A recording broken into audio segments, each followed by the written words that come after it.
girls, welcome back to my channel. I do hope you're doing well. We have another little scandals with Shan.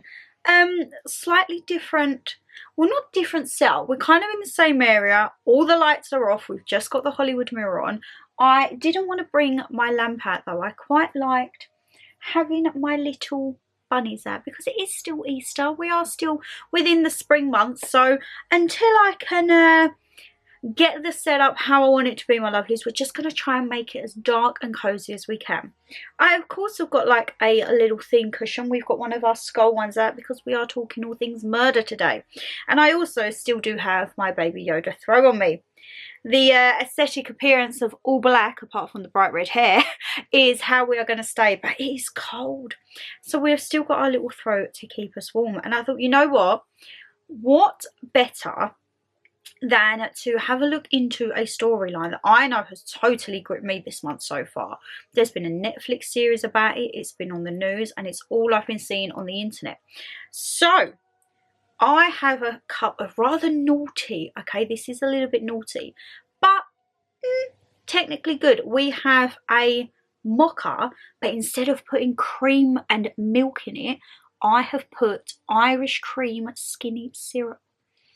So, I mean, I'm getting my Bailey's fix without the calories at the moment. So, the only thing, I wish I had like a really dark mug. Guys, I've been on Etsy, okay, and I feel whenever I move and I get my corner to just go wild with this series, we're going to have like mugs with like scandals with Shan written on it. Anyway, I am totally digressing. As per blooming always, we are going to be talking about the Murdaugh murders. You may have seen in the newspapers, online, Instagram, Netflix, everything, Alex Murdaugh. It was a trial that has been going on for quite a while and there has been convictions done.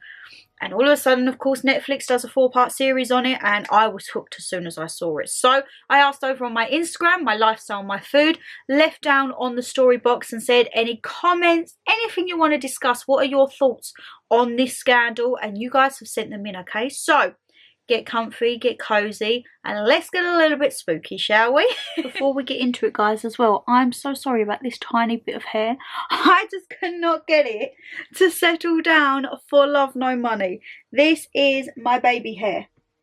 My baby hair needs to go, so please do ignore that. But Murdaugh murders, where do we begin? So I saw it come up on Netflix and I was like, oh, little 4-part series. I think there was about 45 minutes each. I watched 2 the first night and then 2 the second night and I was just like, wow. It really does put into perspective how people can assume via your surname and wealth and money that you can get away with pretty much whatever you want. And from what I gathered on the Netflix series, that is how it had been for many, many years. Like, people said they were the law where they were. And unfortunately, their luck ran out and justice was served. And I feel that the trial, they said at the end that they was partially trying to exhume the housekeeper's body. But then I remember there was a clip that said something to do with the Netflix series stopped any further action on something. I don't know if that was for the housekeeper. I can't remember fully. But things are starting to unravel now. And you just think, why? So basically, the Murdaughs were kind of like a well-established family in their area. Alex Murdaugh, who is the one who has just been convicted, was very high up in a law firm, which was something that had been originated from his grandfather, I believe, or possibly great-grandfather. And it was like a family business. They all become lawyers and it was a very large firm. One of his sons also was to be a lawyer and then the other one, I feel, just didn't. From the gatherings of on the Netflix series where they talk about the children, he didn't seem one of the boys that he wanted to go down that route. He wanted to do his own thing. But one of them wanted to be like his father, grandfather, great-grandfather. And everyone knew who the Murdaughs were. And it was like, oh, if something happened, all of a sudden it would get swept under the carpet or just ignored. And obviously when you have that type of persona and that type of reception for all those years, you basically think you can get away with murder. Clearly not now, because it has unravelled, and I feel he's been sentenced to 2 life sentences without parole, if I remember correctly. However, now with the case of the housekeeper, they're thinking that could be possibly another sentence if it does prove that he had involvement with it. So the Netflix series, a lot of you might be thinking, what is it about? It basically goes through a few events that happened prior to the murders that he has been on trial for. There was a car accident with a gentleman called Stephen, very suspicious, and again, no one has ever been convicted, I believe, of that, but again, this is something they are trying to link. And then there was the death of a young girl called Mallory on their boat, and that was the story that they tended to focus on, because you saw the friends and key accounts of it, and it just didn't seem right, and it was just something iffy. And then when it comes to the passing of the housekeeper, they said that he was in essence going to sue himself. So Alex Murdaugh was going to sue himself in essence on his insurance so that her children could have a payout. And later down the line it unravelled that the children never knew of anything like this. So it was kind of like this embezzlement thing again, which seems to be the start of his downfall.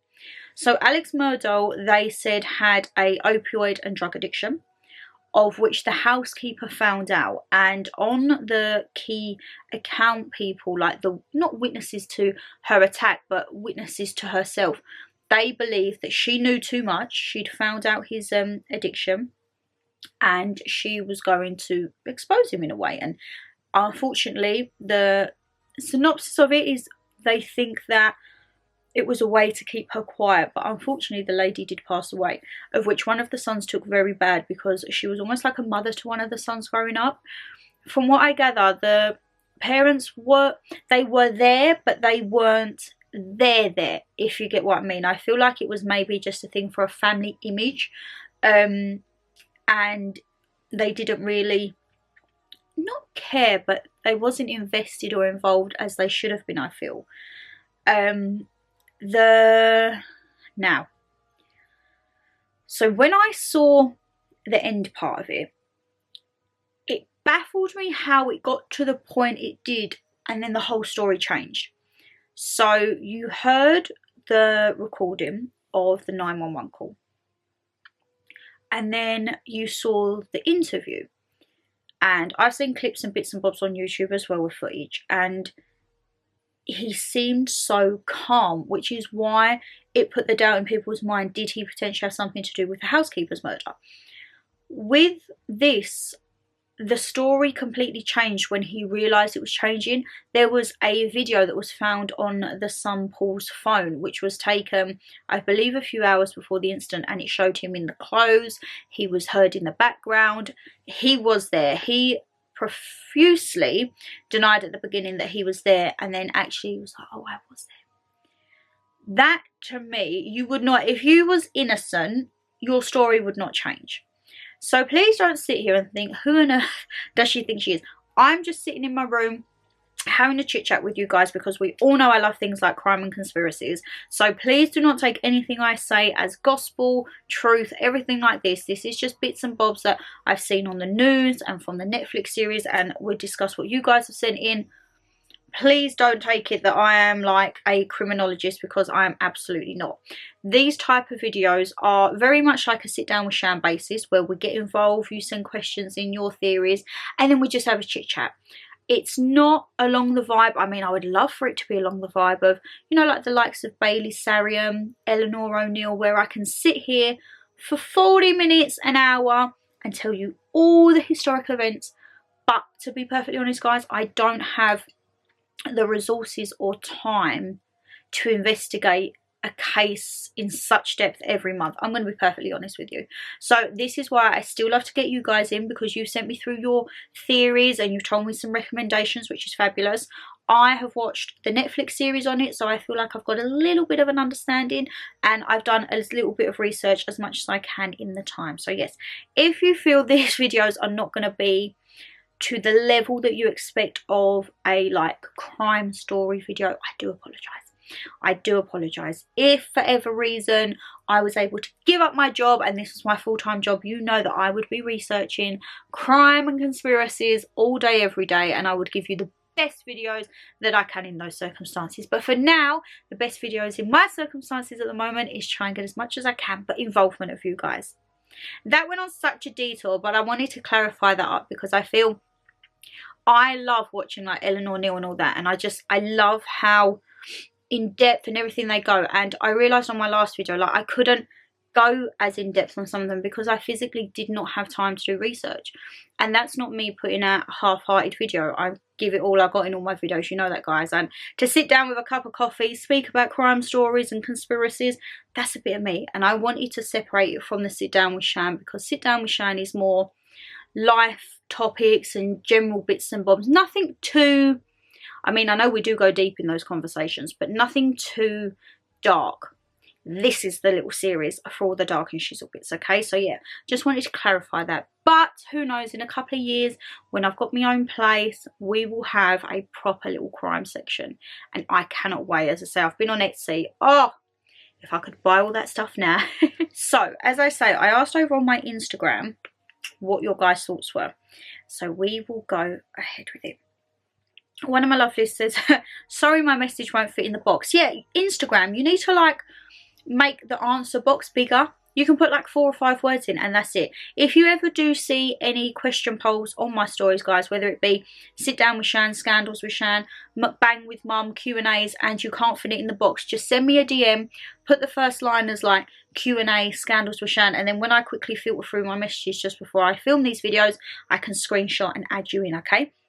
So my lovely says, there was a guy on YouTube who done a time lapse of where Alex went and the time he went. Also the phone activity of Maggie, Paul and Alex, which is really interesting but also so sad. He was in the kennel sending his best friend a video of his dog that Paul was looking after. They also shared texts from Paul to his dad the day before saying the mum had found more drugs under the bed and they had to talk about it when he came home. I reckon he worked himself up that they had found their drugs, he just killed them. Also the way he shot them both was terrible. Definitely guilty. Hope you're okay. Loving the red hair. Mwah! Thank you very much. I would love it a lot more if I didn't have this baby wispy bit on me. Moving forward. So, this was the thing. It was kind of like the drugs were becoming apparent in Alex Murdaugh's life.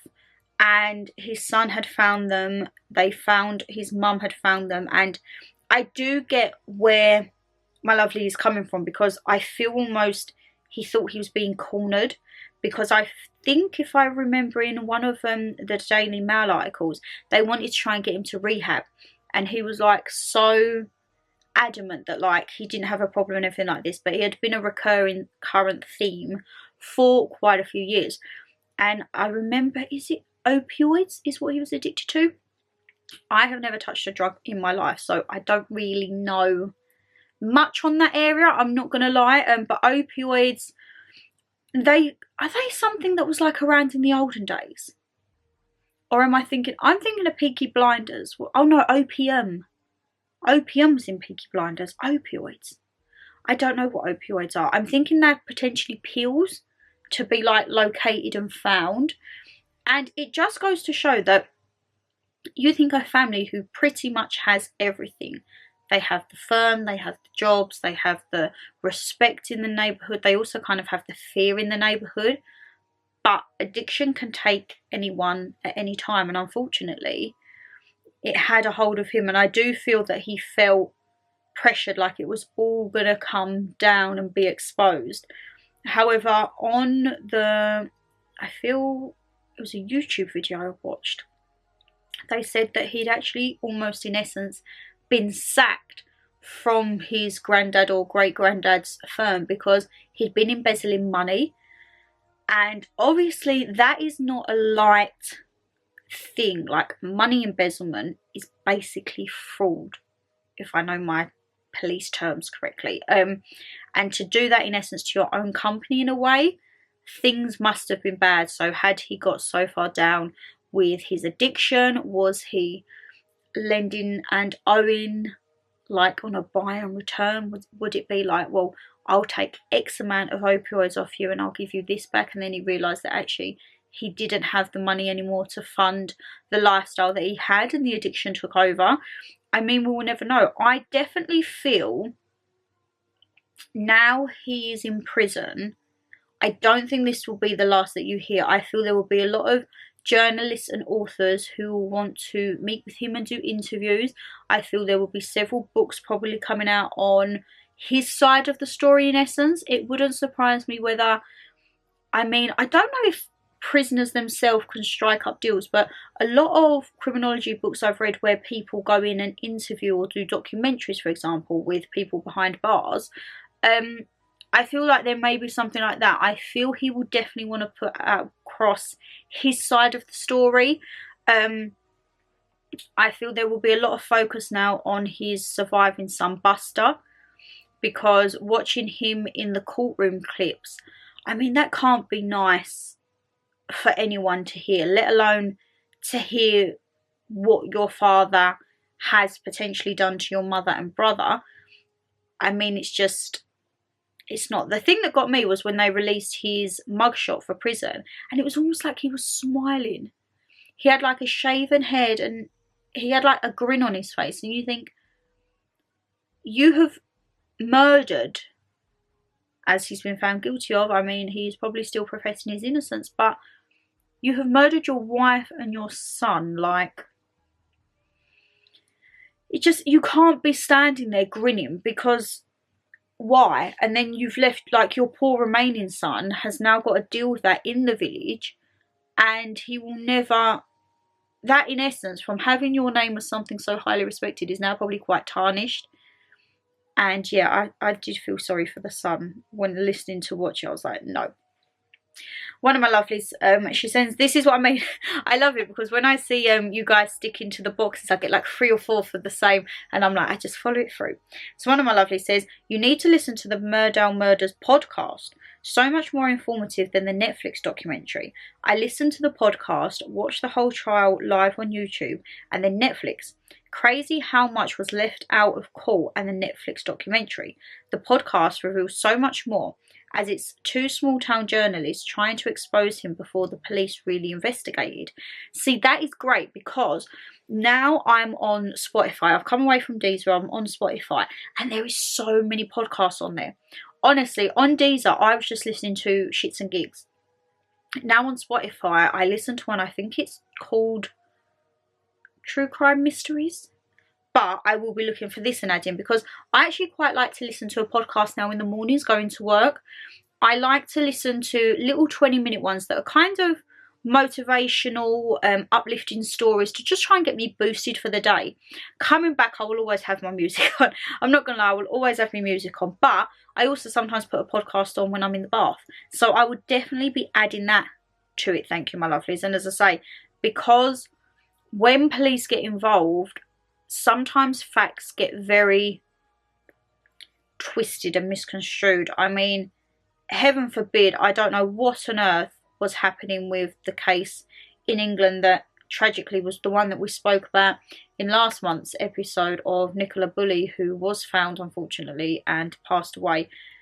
The fact of the way that that was handled, I believe, is under investigation now, and damn right it needs to be under investigation, because it's just, you think how much was slipped through the net, and also details that was divulged about her that in essence I feel tried to weaken down the outcome. Like, certain things should not have been said about that woman's health or state of mind, because you're almost trying to deter from the fact if something was to happen, it could potentially have been self-inflicted, which I feel there is a lot more behind that case than what is being let on. But as I say, we spoke about it last month, and that is, I'm sure there is going to be a lot more coming out of the woodwork with that one. Trust me.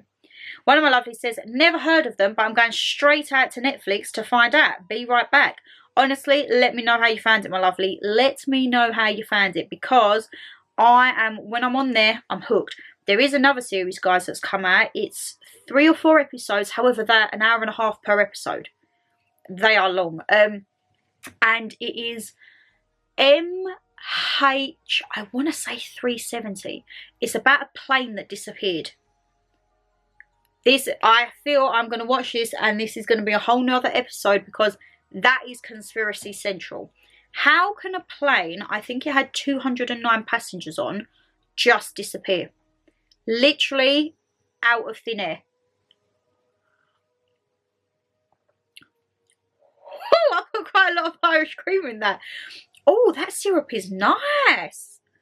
Oh. Yum, yum, yum.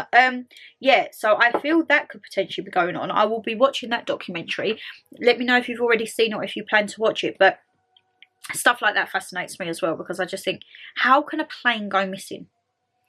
How? There's never been remains, anything like that. And I think from the trailer, it seems to be they was investigating the pilot. But as I say, I don't want to digress on that.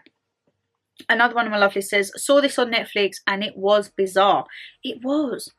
The thing that I got from the Netflix series, guys, was just kind of this sense of power. But it wasn't the right sense of power. It was a sense of power as in you was untouchable, whether you done right or wrong. I remember they done an account with one of the young girl Mallory's best friends, who Mallory was the lady who was killed in a boating accident. I feel like she went overboard and went missing and was never located, and it had quite a few of the friends' accounts from that night. And oh,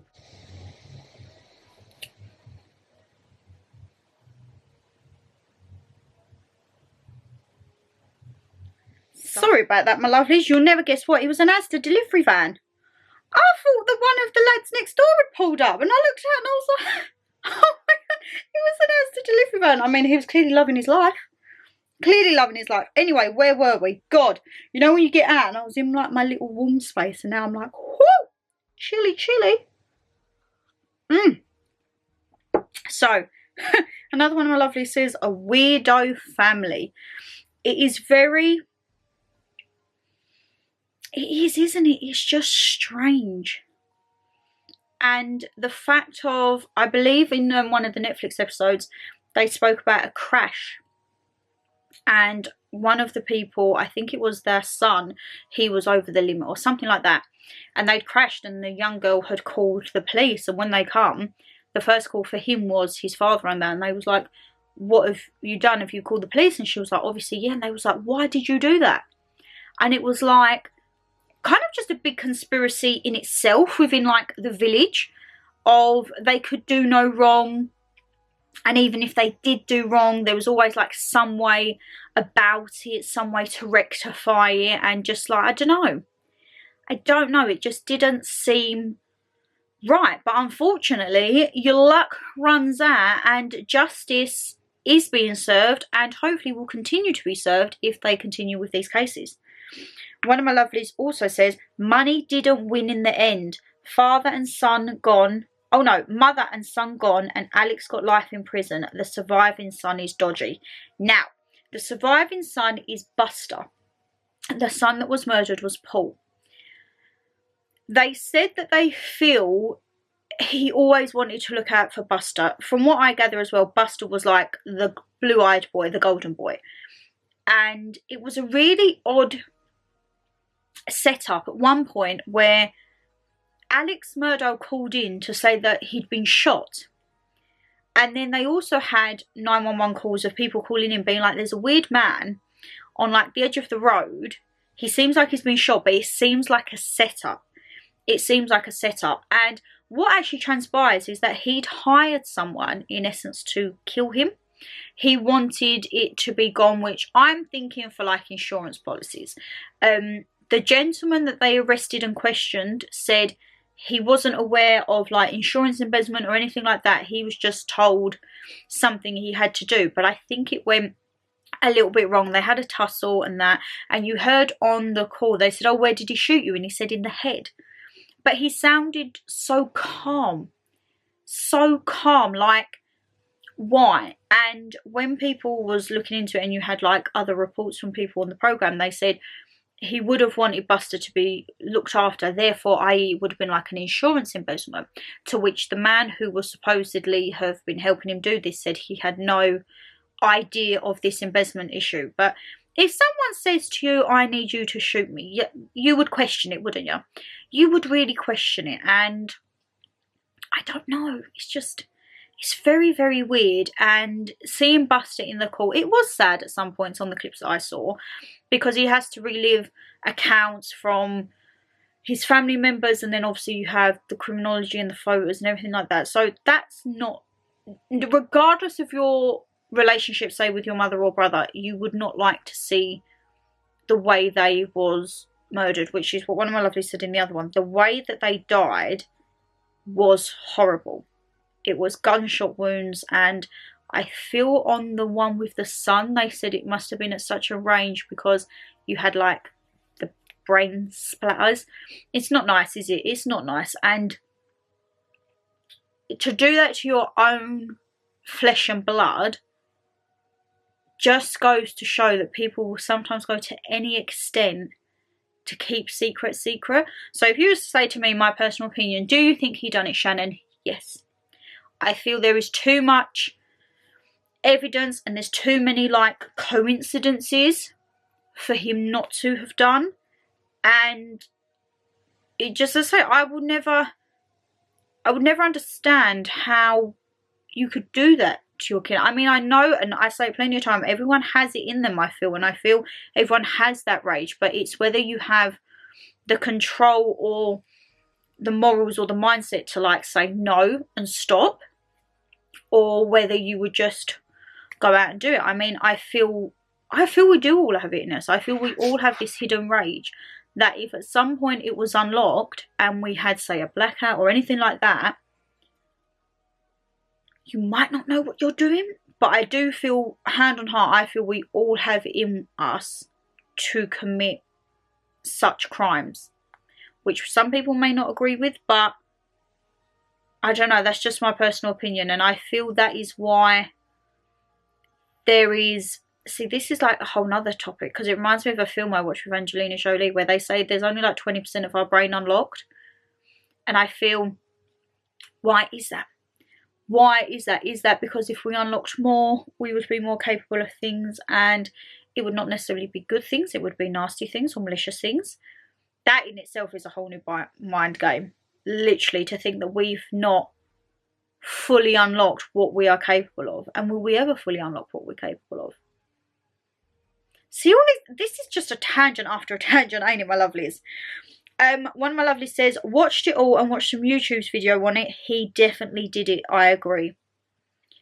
I don't think the favour is looking too much in his court, is it? I do feel the evidence is stacked against him, and the fact that the testimonies and the like statements, I feel like his statement, it changed. That to me is just like a big warning sign that something is just not right there, you know. And it's a shame. You literally turn on the news, guys, and you don't know what you're going to see, do you? You don't know what you're going to see, where you're going to see it. I mean, this week in the news, there was the dreadful incident of a shooting in Hamburg in a Jehovah's Witness centre, and I believe it was 7 or 8 dead, and they believe that one of the persons dead is the shooter. But you just, like, you turn it on and you think, what am I actually going to read? If people can't go to a place of worship or a meeting for anything like that without this, like, extreme behaviour, I mean, it's just, it baffles me. Honestly, I look on the Daily Mail every morning. I do like to keep up to date with what's going on in the world, but it's just so scary and depressing because you think, what are you actually going to see next? And I don't, it's just worrying, isn't it? Another one, lovely, says you should check out Emily D. Baker on YouTube. She breaks it all down and is amazing. I will add her to my list because, as we say, I do love a little bit of a criminology. Eleanor Neal, Bailey Sarian. Let's actually have a look while we are here. Emily D. Baker. Oh, I can't type to save me life today, me lovelies. Emily D. Baker. Let's have a look. Ooh. Tuesdays and Thursdays. Randy McCaw. Oh, here we go. So this is about, this must be what the lady was talking about. Randy Murdaugh, jurors weigh in on the Alex Murdaugh conviction. Oh, I will be adding you to my watch later. Thank you for that recommendation, my lovely. And someone else said another one. Oh no, that was a podcast. I will be adding that to Spotify. Another one of my lovelies says, he definitely murdered them, no doubt. Watch the Netflix series plus the trial on Court TV. I think the court clippings that I saw were all on YouTube. I didn't realise that it was streamed live or streamed via another outlet. But I caught bits and bobs. I think they showed some clips on the Daily Mail and then the majority of bits was on YouTube. And I don't understand the calmness. I just don't get it. Belly, sorry. I'll feed you in a bit. And also on my TikTok, it's all that is coming up on my TikTok. Parts of key accounts, flashbacks of photos, and it's like piecing it together. I just don't know. I feel that this case has probably brought to light that, as a lot of you said in there, money doesn't mean anything sometimes. It can only get you so far. It can only protect you for so long. There isn't, something will come around, karma, she will come around and she will start to unravel your world. You might think that you're living it large and you're getting away with blue murders, but sooner or later the luck will run out and it won't be as you expected. Like, your luck is literally going to run out. And I just feel sorry for like the innocent people along the way. So the young girl Mallory, the young guy Stephen, the housekeeper Gloria.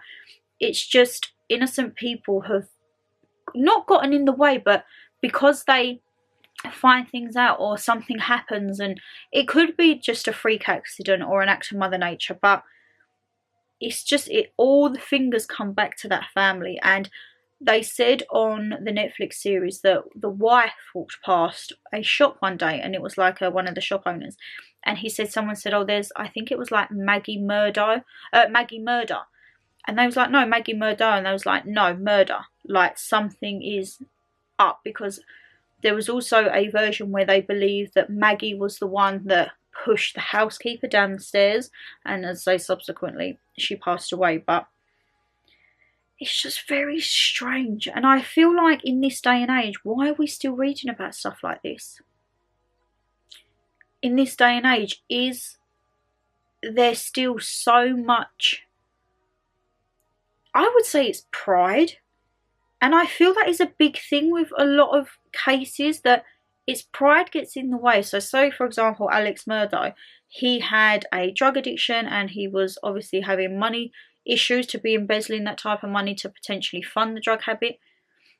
There is help out there, but it just seems that there's no, I don't know, they don't go for help, and the things that they turn to, instead of going and talking to someone and potentially getting help, they turn to the most darkest of things. And yeah, I don't know, my lovelies. This world we live in is a blooming strange one, I'll give you that.